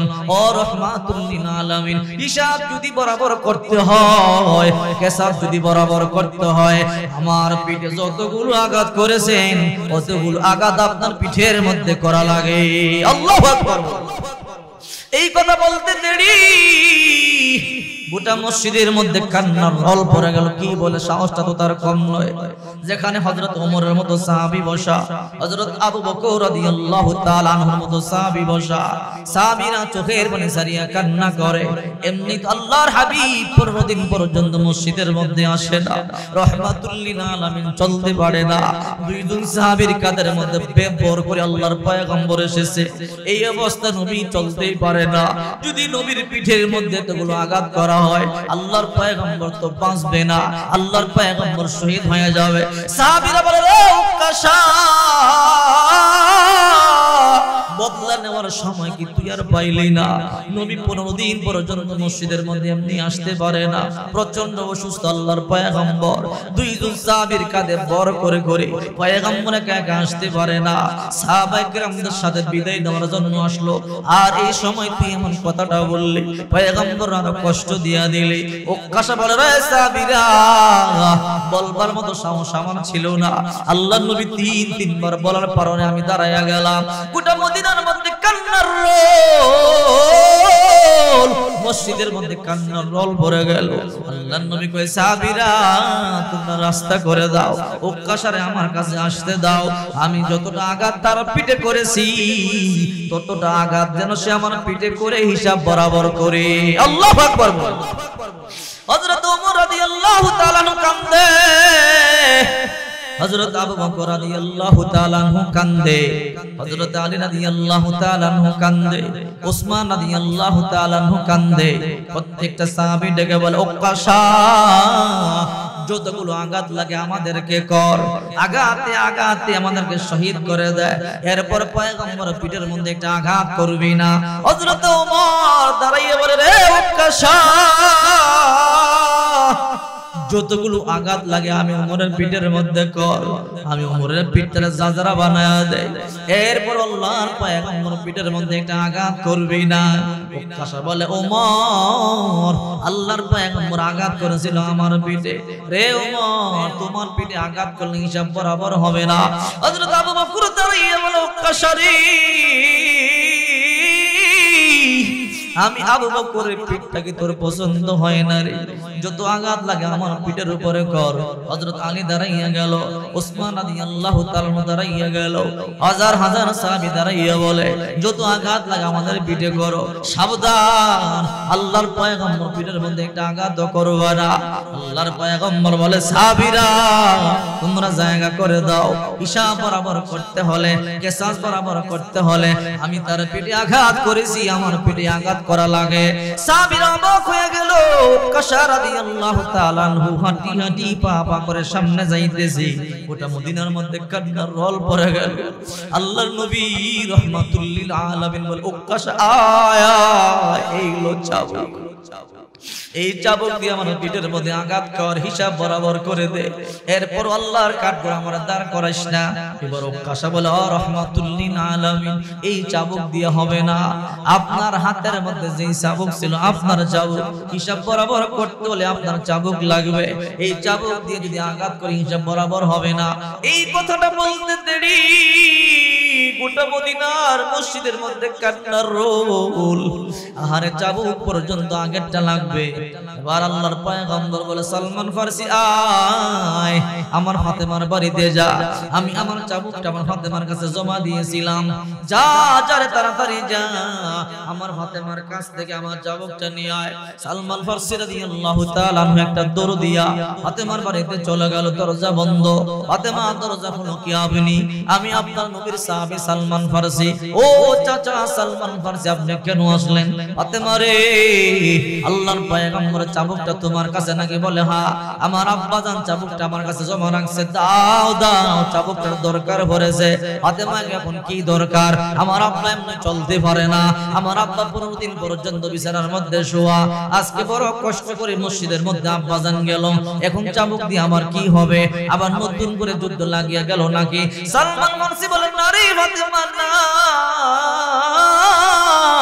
যুদ্ধ লাগে নাই, কিন্তু যেই জন্য চাবুকটা চাই ওই কথা তোমারে বলা যাবে না, কারণ ওই কথা যদি তোমারে বলি সহ্য করতে পারবে না। ফাতেমা কয় সালমান ফারসি, যতক্ষণ পর্যন্ত আপনি না বলবেন ততক্ষণ পর্যন্ত আমি এই চাবুক কোনোদিন দিব না। আল্লাহু আকবার বলে। এবার হযরত সালমান ফারসি বল ফাতেমা দেরি করবা না, গোটা মসজিদের মধ্যে হাজার হাজার সাহাবীর অপেক্ষায় আছে, আল্লাহর পয়গম্বর অপেক্ষায় আছে, দাও দাও তাড়াতাড়ি চাবুকটা দিয়ে দাও। এইবার ফাতেমাকে ও সালমান ফারসি ভাই, যতক্ষণ পর্যন্ত কারণটা না বলবা ততক্ষণ পর্যন্ত চাবুকটা আমি দিব না। সালমান ফারসি বিপদের মধ্যে পড়ে গেল। এইবার সালমান ফারসি বলতে বাধ্য হলো, ফাতেমা রে, তোমার আব্বা মরতে, তোমার আব্বা আজকে মসজিদের মধ্যে জিন্দেগীর শেষ ভাষণ দিতেছে, আল্লাহর পয়গম্বর মাফ নিতেছে। ও সাহাবীরা, তোমরা কেউ পাওনা থাকলে বলো, আমার কাছ থেকে আদায় করে নাও। ও সাহাবীরা, কিয়ামতের ময়দানে আল্লাহর দরবারে আমরা দাঁড় করাইও না। এই কথা বলতে দেরি এক সাহাবী দাঁড়িয়ে গেল, 2টা টাকা পায়, আল্লাহর পয়গম্বর পরিশোধ করে দিলেন। আরেকটা সাহাবীর নাম হলো কাসা, দাঁড়িয়ে বলেন নবী, এক যুদ্ধের ময়দানে আল্লাহর নবী নাকি তার পিঠের মধ্যে কয়েকটা আঘাত করেছিল, ওই সাহাবী এখন পয়গম্বর পিঠের মধ্যে আঘাত করতে চায়। নারার দুই পাশে গিয়ে দাঁড়িয়ে গেল। ও নারার সাহাবীরা, আপনারা ভালো করে জানেন আমার নানা 15 দিন পর্যন্ত চলতে পারে না, খাবার দাবার পর্যন্ত খাইতে পারে না, আজকে জীবনের শেষ ভাষণ দেওয়ার জন্য মসজিদের মধ্যে আসছে। রে ও কাশা, আজকে কি আমার নানার প্রতিশোধ নেবার সময় হইল নাকি? আমাদের দুই ভাই আমরা হাসান হোসেন পিঠটা বাটিয়ে দিলাম, যত আঘাত লাগে আমাদেরকে করে, আঘাতে আঘাতে আমাদের পিঠটা জাজরা করে দেয়, এরপর আমার নানার পিঠের মধ্যে একটা আঘাত করবা না?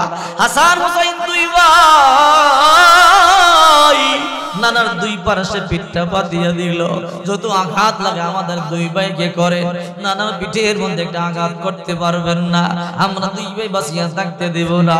ওইদিকে ফাতেমা সেজদায় পড়িয়া কান্না শুরু করে দিল, আল্লাহ, আমার আব্বারে আঘাত করলে আমার আব্বা সহ্য করতে পারবে না, ফাতেমার কলিজা যেন ফাটিয়া যায়। আল্লাহ গো, এ কেমন কথা শুনলাম আমার আব্বারে নাকি আঘাত করবে, আমি ফাতেমা জিন্দা থাকতে কেমনে সহ্য করব। এই দিকে ফাতেমা কান্দে, হাসান হোসেন কান্দে। এবার উক্কাশা বলে, ও রাহমাতুল লিল আলামিন, আপনার দুইটা নাতির পিঠের মধ্যে আঘাত করলে হিসাব বরাবর হবে না, আপনার দুই নাতিরে থামান। আল্লাহর নবী করে, হাসান রে হুসাইন, আয় তাড়াতাড়ি তোরা সরিয়া যায়, তোদের পিঠের মধ্যে আঘাত করলে হিসাব বরাবর হবে না। আমি আঘাত করেছিলাম, হিসাব বরাবর করতে হলে আমার পিঠের মধ্যে আঘাত করা লাগে। এই কথা বলতে দেরি হাসান হুসাইন বসিয়া যায়, গোটা মসজিদের মধ্যে কান্নার রোল পড়ে যায়। আল্লাহর পয়গম্বর বলে, রে উক্কাশা আয়া, এই লো চাবুক, এই চাবুক দিয়ে যুদ্ধের ময়দানে আমি আঘাত করেছিলাম, এই চাবুক দিয়ে আমার পিঠের মধ্যে আঘাত কর। উক্কাশা রাদিয়াল্লাহু তাআলা আনহু হাতের মধ্যে চাবুকটা নিয়া হাঁটি হাঁটি পা পা করে সামন দিকে যাইতেছে। গোটা মসজিদের মধ্যে কান্নার রোল পড়ে গেল, প্রত্যেকটা সাহাবীর চোখের মধ্যে পানি। কেমন পাষণ্ড সাহাবী, আমরা নবীর জন্য জীবন দেই, আর সে নবীর পিঠের মধ্যে চাবুকের আঘাত করবার জন্য যায়। আল্লাহর নবী বলে, রে সাহাবীরা, উক্কাশারে আমার কাছে আসতে দাও। চাবুকটা নিয়ে পয়গম্বরের সামন দিকে যায়। আল্লাহর নবী রাহমাতুল লিল আলামিন বসা, চলতে পারে না। এবার সামনে গেছে আঘাত করবার জন্য, সামনে গিয়ে বলে, ও রাহমাতুল লিল আলামিন, আমাকে যখন আঘাত করেছিলেন আপনার আমার পিঠের মধ্যে কিন্তু চাদর ছিল না, চাবুকটা আপনি সরান, চাবুকের সাথে আঘাত করলে হিসাব সেম সেম বরাবর হবে না। এই কথা বলতে দেরি আল্লাহর পয়গম্বর চাবুকটা খুলিয়ে ফলাইয়া দিয়া কয়, নে যত আঘাত লাগে কর, হিসাব বরাবর করে দে, এরপর আল্লাহ দরবারে আমার দান করাবি না। এবার উক্কাশা বলে, ও রাহমাতুল লিল আলামিন, ওই দিন আমি একেবারে খালি গায়ে ছিলাম, উদাম ছিলাম। নবী গো, হিসাব বরাবর করতে হলে আপনার গায়ের মধ্যে যেই পাঞ্জাবিটা আছে, এই জুব্বাটা পর্যন্ত উঠাইতে হবে। এই কথা বলতে দেরি সাহাবীরা সহ্য করতে পারে না। হযরত ওমর লাফ দিয়ে আয়েশা বলে, উক্কাশা, তোর ভিতরে কি মৃত্যুর কোনো ভয় নাই? নবীরে খালি গা করবি, যত আঘাত লাগে আমি ওমর রেখো করতে করতে আমার শহীদ করে দে, এরপরে পয়গম্বরের দেহটা খালি করিস না। এবার আল্লাহর পয়গম্বর বলে, ওমর তুমি সরিয়া যাও, আমার পিঠের মধ্যে আঘাত করতে দাও। আল্লাহর নবী যাইনি, পিঠের পাঞ্জাবিটা টান দিয়া উদাম করে দিল, খুলিয়া দিল। উক্কাশা চাবুকটা ফালাইয়া একটা লাভ দিয়া আল্লাহর পয়গম্বরকে জাবরা ধরিয়া মোহর নবুয়তের মধ্যে একটা চুমা দিল, নূরে ঝলকানো উঠল। আল্লাহু আকবার বলে গোটা মসজিদের মধ্যে আলোকিত হয়ে গেল। আল্লাহর নবীকে ঘিরে, উক্কাশা কি করলি? তুই আমার মোহর নবুয়তের মধ্যে চুম্বন করে দিলি।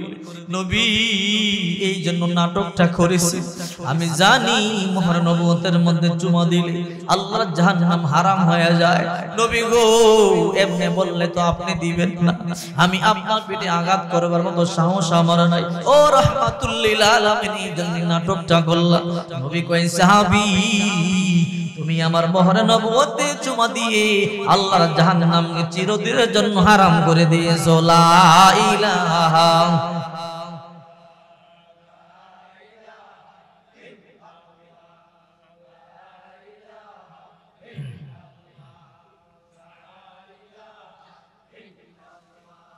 লা ইলাহা ইল্লাল্লাহ, লা ইলাহা।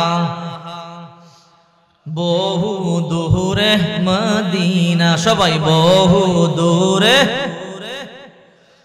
কেমনে যাবো জানি না, বহু দূরে মদিনা, কেমনে যাবো জানি না। দয়া করো দয়াল আল্লাহ, দয়া করো,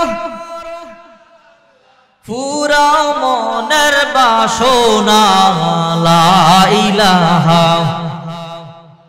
লা ইলাহা ইল্লাল্লাহ, লা ইলাহা, লা ইলাহা, লা ইলাহা ইল্লাল্লাহ মুহাম্মাদুর রাসূলুল্লাহ সাল্লাল্লাহু আলাইহি ওয়াসাল্লাম। চিন্তা করে দেখেন, যেই নবীর আগেও গুনাহ নাই, পরেও গুনাহ নাই, ওই নবী দৈনিক 70 বার 100 বার তওবা করে মৃত্যুরে কেমন ভয় পায়। নবীর কলিজার টুকরা কন্যা ফাতেমা মৃত্যুরে কেমন ভয় পাইতো, শুনলে আশ্চর্য হয়ে যাবেন।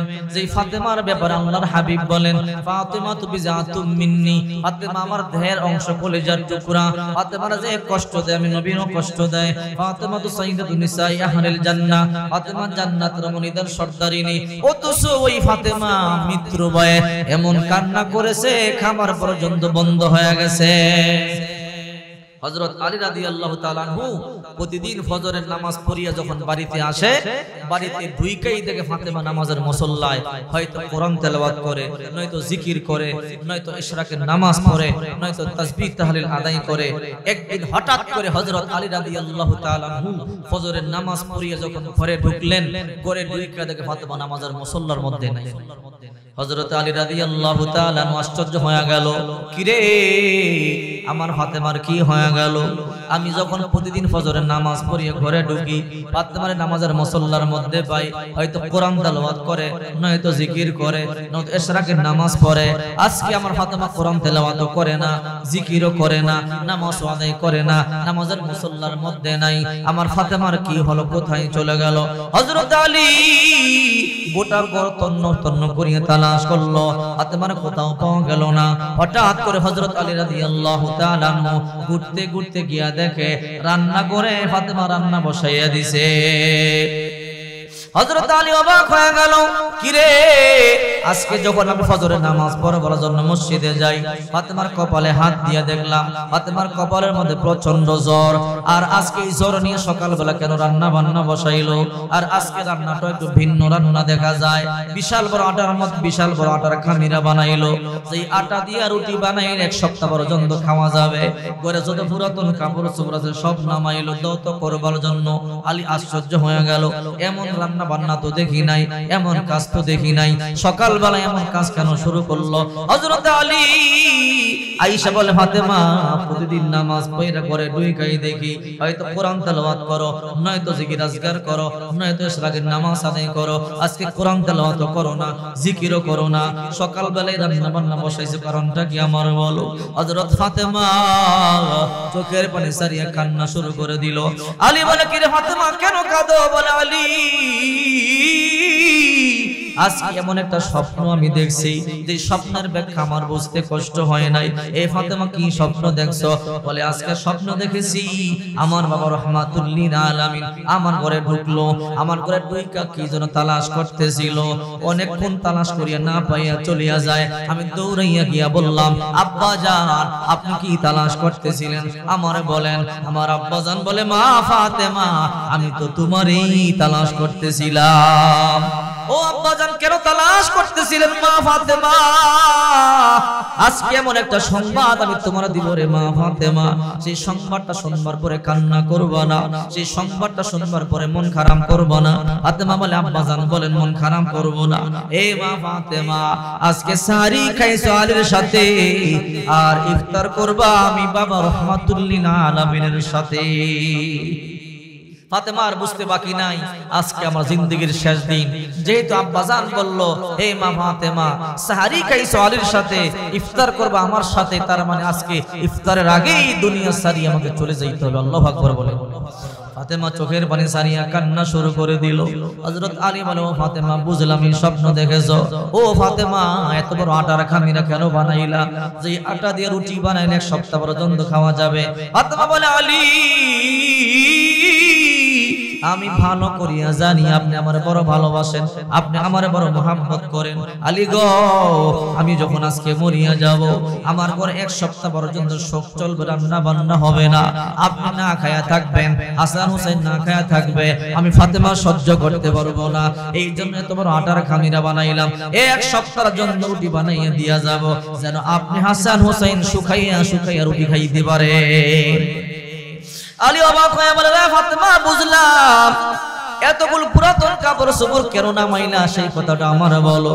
আলী গো আপনি ভালো করে জানেন আপনার খেদমত করতে আমি বড় পছন্দ করি, আপনার খেদমত করতে আমি বড় ভালোবাসি। ও আলী আজকে আমি মরিয়া যাব, আমি আর আপনার খেদমত করতে পারবো না। এই জন্য জনমের মতো যত পুরাতন কাপড় আছে সব আজকে জনমের মতো দত করে দিয়ে যাব। আলীও কান্দে, ফাতেমাও কান্দে। হঠাৎ করে হাসান হোসাইন করে চলে আসলো। ও মা হঠাৎ করে কেন কান্না করো, তোমার মনের মধ্যে কি দুঃখ আমারে বলো। এইবার ফাতেমা চিন্তা করে যদি আমার মৃত্যুর কথা আমার সন্তানদেরকে বলি কলিজা ফাটিয়া মরিয়া যাবে। না না আমার মৃত্যুর কথা আমার সন্তানদেরকে বলা যাবে না। এইবার ফাতেমা দুইটা সন্তানকে ডাইকা বলে, রে হাসান রে হোসাইন তাড়াতাড়ি যা নানা রওজা পাকের সামনে যা, নানার সাথে গিয়া কথা বল। কিতাবের মধ্যে আছে আল্লামা শাহ আশরাফ আলী থানভী রাহমাতুল্লাহি আলাইহি লেখেন হযরত হাসান আর হোসাইন যখন আল্লাহর নবীর রওজার সামনে গিয়ে সালাম দিত, নবী দুনিয়ায় থাইকা যেমনে কথা বলতো রওজা শরীফ থেকে আল্লাহর পয়গম্বর ওই রকম কথা বলা শুরু করে দিত। হাসান হোসেন চলে গেল রওজা পাকের সামনে। এইদিকে ফাতেমা হযরত আলী থেকে জন্মের মতো বিদায় নেয়। ফাতেমা চোখের পানিগুলো সারিয়া কান্না করে বলে, আলী সেই ছোট্টবেলা আমি আপনার সংসারে আইছি, ভালো একটা শাড়ি আমি কোনোদিন চাই নাই, ভালো গহনা চাই নাই, ভালো জুতা আমি কোনোদিন আমি আপনার কাছে চাই নাই। আলী গো কখনো কখনো এমন গেছে 3 দিন পর্যন্ত আমাদের ঘরে রান্না বান্না হয় নাই, কখনো 7 দিন পর্যন্ত রান্না বান্না হয় নাই, 15 দিন পর্যন্ত রান্না বান্না হয় নাই। ও আলী আমি অভিযোগ করি না, আমি সবর করেছি। আলী গো আজকে আমার ইন্তেকালের সময় চলে আসছে। ও আলী আজকে আমি চলিয়া যাব, আমি আর আপনার খেদমত করতে পারবো না। এই মৃত্যুর সময় আমার দুইটা চাওয়া পূরণ করবেন কিনা বলেন। আল্লাহু আকবার। ফাতেমার দুইটা চাওয়া।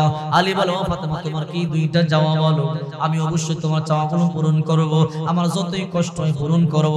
আরে আলী পূরণ করবে কি, ফাতেমার চাওয়া তো স্বয়ং আল্লাহ নিজেই পূরণ করিয়া থাকে, ঠিক কিনা জোরে বলেন। ফাতেমার যখন খাবারের প্রয়োজন হয় জান্নাত থেকে আল্লাহ খাবার পাঠাইতো, ফাতেমার যখন কাপড়ের প্রয়োজন হইতো আল্লাহ জান্নাত থেকে কাপড় পাঠাইতো। শুনলে আরেকটা ঘটনা বলি, এরপরে এদিকে যাব। হযরত ফাতেমা যখন ছোট ছিলেন, ফাতেমার একটা বান্ধবী ছিল, ইহুদি বান্ধবী। ইহুদির মেয়েটা ফাতেমার সাথে চলাফেরা করত, ফাতেমারে বড় ভালোবাসতো, মুহাব্বত করত। ফাতেমা বলতো, কে রে ইহুদির মেয়ে, তুমি একজন ইহুদি মানুষ, আমার সাথে কেন চল, আমি মুসলমান, আমাদের সমাজ ভিন্ন, সোসাইটি ভিন্ন, খাবার ভিন্ন, পোশাক ভিন্ন, তোমরা ইহুদি তোমাদের সব ভিন্ন, তুমি ইহুদি মেয়েদের সাথে চলবা, আমার সাথে কেন চলো। ওই ইহুদির মেয়ে বলে, ফাতেমা তুমি মুসলমান হইতে পারো, তোমাদের সমাজ ভিন্ন হইতে পারে, তোমাদের খাবার পোশাক ভিন্ন হইতে পারে, আল্লাহর কসম করে বলে ফাতেমা এই মদিনার মধ্যে তোমার মতো ভালো আর দ্বিতীয় কোনো মেয়ে নাই। ফাতেমা মনে মনে চিন্তা করে, তখন ফাতেমাও ছোট, মেয়েটাও ছোট। ফাতেমা চিন্তা করে মেয়েটা যে তোমার ভালোবাসা মুহাব্বত করে, দূরে সরাইয়া খিলাম, আমি তার আদর করি, যত্ন করি, যখন মেয়েটা বড় হবে কালিমার দাওয়াত দিব, মেয়েটা ইসলাম কবুল করবে। সুবহানাল্লাহ বলেন। ফাতেমার চিন্তা বড় ভালো। মেয়েটা যখন আস্তে আস্তে বড় হয়ে গেল, মেয়েটা বড় হয়ে যাওয়ার পরে তার বাবা একটা বিবাহ ঠিক করেছে, অনেক ধনী পরিবার। মেয়ের ছেলেটা বড় দেখতে সুন্দর, বড় ধনী মানুষ, মেয়ে তো বাবার একমাত্র কন্যা, মেয়ে তো বড় ধনী মানুষ। এইবার মেয়ের বাবা কয়, ও মা তোমার বিয়ে ঠিক করেছি। মেয়ে কয়, বাবা তাই নাকি? বলে হ্যাঁ, পাত্র দেখতে বড় সুন্দর, বড় ধনী পরিবার। মেয়ে বলে, আব্বা কোনো সমস্যা নাই। এইবার মেয়ের বাবা কয়, মা তোমার যত বান্ধবী আছে সবাইকে দাওয়াত দাও, আমি ধনী মানুষ, টাকার অভাব নাই, পয়সার অভাব নাই, আমি খাওয়াইয়া দিব। মেয়ে বলে, বাবা আমার 300 বান্ধবী আছে। ওই 300 না 1000 হইলো, দাওয়াত দাও, সমস্যা নাই। মেয়ে 300 বান্ধবী দাওয়াত দিছে। মেয়ে বলে, বাবা আমার একটা কথা। বলে, কি কথা? বলে, 300 ইহুদি বান্ধবী আসবে, কিন্তু আরেকটা কথা। বলে, কি কথা? আমার একটা বান্ধবী আছে, নাম তার ফাতেমা, ধর্ম তার ইসলাম। বলে, বাবা তার বাবার নাম মুহাম্মদ, মুহাম্মদ নবীর কন্যা, আমার এই বান্ধবী ফাতেমাকেও কিন্তু দাওয়াত দেওয়া লাগবে। ইহুদির মাথা গরম হয়ে গেল। মুহাম্মদ চিরন্তন শত্রু, মুহাম্মদের কন্যা আমার বাড়িতে আসলে মানুষ বলবে মুহাম্মদের সাথে আমার বন্ধুত্ব আছে। ও মা, না না, তোমার 300 বান্ধবী দাওয়াত দিছো, প্রয়োজনে আরো 300 দাও, 1000 দাও, কোনো সমস্যা নাই, সবাইকে আমি খাবার খাওয়াবো। মারে মুহাম্মদের কন্যাকে দাওয়াত দিও না, এই মেয়েকে আমার বাড়িতে জায়গা দিতে পারবো না। মেয়ে বলে বাবা আমি এক কথার মানুষ, ভালো করে জানো আমি বড় জেদি মানুষ, আমি যা বলি তাই করি, ফাতেমার দাওয়াত না দিলে আমি কিন্তু বিয়েই করব না। বাবা ফাতেমার দাওয়াত না দিলে আমি কিন্তু বিয়ে করব না, বিয়ে ভাঙিয়ে দিব। আমি কিন্তু এক কথার মানুষ। ইহুদিও ভালো করে জানে আমার মেয়ে যা বলে তাই করে, ছোটবেলা থেকে একমাত্র কন্যা। এখন ইহুদি চিন্তা করতেছে মেয়ে যেই কথা বলে ফাতেমার দাওয়াত দিতে হবে। ইহুদি বড় চালাক, ইহুদি মনে মনে সিদ্ধান্ত নিল আমার মেয়েকে দিয়ে ফাতেমাকে দাওয়াত দেওয়াবো, কিন্তু এমন একটা শর্ত লাগাইয়া দিব যেন ফাতেমা আমার বাড়িতে না আসতে পারে। ইহুদি বড় চালাক। ইহুদি কয় মা যেহেতু তুমি ফাতেমারে বড় ভালোবাসো, বড় মুহাব্বত করো, দাওয়াত দাও, কোনো সমস্যা নাই। মেয়ে কয় বাবা তাই নাকি? বলে হ্যাঁ। বলে যাই দাওয়াতটা দিয়ে আসি। বলে মা দাঁড়া। বলে কি? বলে একটা শর্ত। বলে কি শর্ত? বলে তোর 300 বান্ধবী সবাই হলো ইহুদি, একমাত্র ফাতেমা মুসলমান। ফাতেমা যখন আমাদের বাড়িতে আসবে সবাই ফাতেমার দিকে তাকাইয়া থাকবে। রে মা একটা কথা। বলে কি কথা? ফাতেমারে বলবি ফাতেমার শাড়িটা যেন সবার থেকে দামি হয়। ইহুদির কথা হইল ফাতেমা যে বোরকা পরে 70 জায়গা দিয়ে তালি দেওয়া, ফাতেমার বাবা নবী মুহাম্মদ যে জুব্বা পরে সেই জুব্বাও তালি দেওয়া, জুতাও সেলাই করে পরে। যদি দামি শাড়ির কথা বলি মুহাম্মদ কিনেও দিতে পারবে না, আর ফাতেমা বিয়ে আসতে পারবে। ইহুদি বড় চালাক মানুষ। এবার মেয়ে দৌড়াইয়া চলে গেল ফাতেমার বাড়িতে। ও ফাতেমা। বলে বান্ধবী আমার। বলে কি সুসংবাদ? বলে কি সুসংবাদ? বলে আমার আব্বা বিবাহ ঠিক করেছে, বড় ধনী পরিবার, ছেলে দেখতে বড় সুন্দর। ফাতেমা কই বান্ধবী খুশির সংবাদ, আমিও খুশি হইলাম, বিয়ে ঠিক হয়েছে। বলে ফাতেমা বলে আরেকটা কথা। বলে কি কথা? বলে আমার 300 ইহুদি বান্ধবী দাওয়াত দিলাম। ও ফাতেমা তোমাকেও দাওয়াত দিলাম, তোমার কিন্তু যাওয়া লাগবে। ফাতেমা কই কেমন কথা বলো? তোমরা ইহুদি, তোমার সব বান্ধবী ইহুদি, আমি মুসলমান, কেমনে যাব? তোমাদের খাবার ভিন্ন, সমাজ ভিন্ন, সোসাইটি ভিন্ন, পরিবেশ ভিন্ন, তোমরা বেপরদায় থাকবা আর আমি পর্দা করি, না যাইতে পারবো না। ইহুদির মেয়ে কই ও ফাতেমা তুমি বড় ভালো করে জানো তোমারে বড় মুহাব্বত করি, বড় ভালোবাসি। ফাতেমা রে তুমি যদি বিয়ের মধ্যে না যাও আমি কিন্তু বিয়ে করব না। ফাতেমা আমি 300 বান্ধবী দাওয়াত দিছি, আমার 300 বান্ধবী সবাই না আসুক আমার কোনো আপত্তি নাই, তোমার কিন্তু আমার এই বিয়ের মধ্যে যাইতে হবে। তুমি যদি বিয়ের মধ্যে না যাও আমি এক কথার মানুষ, আমি কিন্তু বিয়ে করব। ফাতেমা চিন্তায় পড়ে গেল। ফাতেমা বড় ভালো করে জানে মেয়েটা এক কথার মানুষ, মেয়ে মুখ দিয়ে যা বলে তাই করে। হা হা আমি যদি বিয়ের মধ্যে না যাই বিয়েটা ভাঙ্গিয়া যাবে। হারে ফাতেমা চিন্তা করে আমি গেলে যদি বিয়েটা হয় না হয় আমি একটু গেলাম। এইবার ফাতেমা বলতেছে যাও টেনশন করবা না, বিয়ে তোমার কবে? আগামীকাল। যাও যাও আগামীকাল তোমার বিয়ের মধ্যে আমি হাজির হয়ে যাব। ইহুদির মেয়ে কয় ফাতেমা মুসলমানরা মিথ্যা কথা বলতে পারে না, মুসলমানরা ওয়াদা ভঙ্গ করতে পারে না। ও ফাতেমা তুমি জবান দিয়েছো আগামীকাল যাইবা, সাবধান তুমি কিন্তু ভঙ্গ করবা না, মুনাফিকি করবা না, আমার বিশ্বাস অবশ্যই সময় মতো হাজির হয়ে যাবা। ফাতেমা কয় যাও সময় মতো আমি উপস্থিত হয়ে যাব। এইবারে ইহুদির মেয়ে আগে বলে না পরে কয় ও ফাতেমা তুমি তো যাইবা, একটা কথা। বলে কি কথা? তুমি যে যাইবা তোমার শাড়িটা যেন সবচেয়ে দামি শাড়ি হয়, কারণ তুমি মুসলমানদের মেয়ে, তোমার দিকে সবাই তাকাইয়া থাকবে। ও ফাতেমা আমি ধনী ধনী মেয়েদেরকে দাওয়াত দিছি, মন্ত্রী মেয়ে দাওয়াত দিছি, এমপির মেয়ে দাওয়াত দিছি। ও ফাতেমা দামি দামি পোশাক সবাই পরে আসবে, ফাতেমা তোমার পোশাকটা যেন সবার চাইতে বেশি দামি হয়। এই কথা বলতে দেরি ফাতেমার মাথার মধ্যে আসমানটা যেন ভাঙ্গিয়া বলে কি বলে রে আমার বাবা গরিব, এক বেলা খাইলে আরেক বেলা খাইতে পাই না। আমি যেই বোরকা পরে 70 জায়গা দিয়ে তালি দেওয়া, আমার বাবা যেই পাঞ্জাবি পরে তালি দেওয়া, আমার বাবা যেই জুতা পরে তালি দেওয়া, আমি যদি এই মুহূর্তে আমার বাবার কাছে একটা শাড়ি চাই আমার আব্বা বলবে মেয়ের বুদ্ধি শুদ্ধি কিছু নাই, ঘরে খাবার নাই, 7 দিন পর্যন্ত চুলায় আগুন ধরে না, আর মেয়ে দামি শাড়ি চাই। ঠিক কিনা তোরা বলো? এই কথা বলে ইহুদির মেয়ে চলে গেল। ও ফাতেমা তুমি কিন্তু মিথ্যা কথা বলতে পারো না, মুসলমানরা মিথ্যা কথা বলতে পারে না। আগামীকাল সকালবেলা তুমি কিন্তু যাইবা, আমি তোমার অপেক্ষায় থাকবো। ফাতেমা তুমি না গেলে কিন্তু আমি বিয়েই বসবো না। ফাতেমা কই যাও যাও। ফাতেমা চোখের পানিগুলো সারিয়া কান্দে, আল্লাহ জবান দিয়ে তো ঠেকিয়া গেলাম। ও মালিক আগামীকাল সকালবেলা আমি যে বিয়ের মধ্যে যাব, আমার তো দামি কোনো শাড়ি নাই, আমার তো দামি কোনো গহনা নাই। আল্লাহ, যে শাড়ি যে বোরকাটা আমি পরি, ওই বোরকাও 70 জায়গা দিয়ে তালি দেওয়া।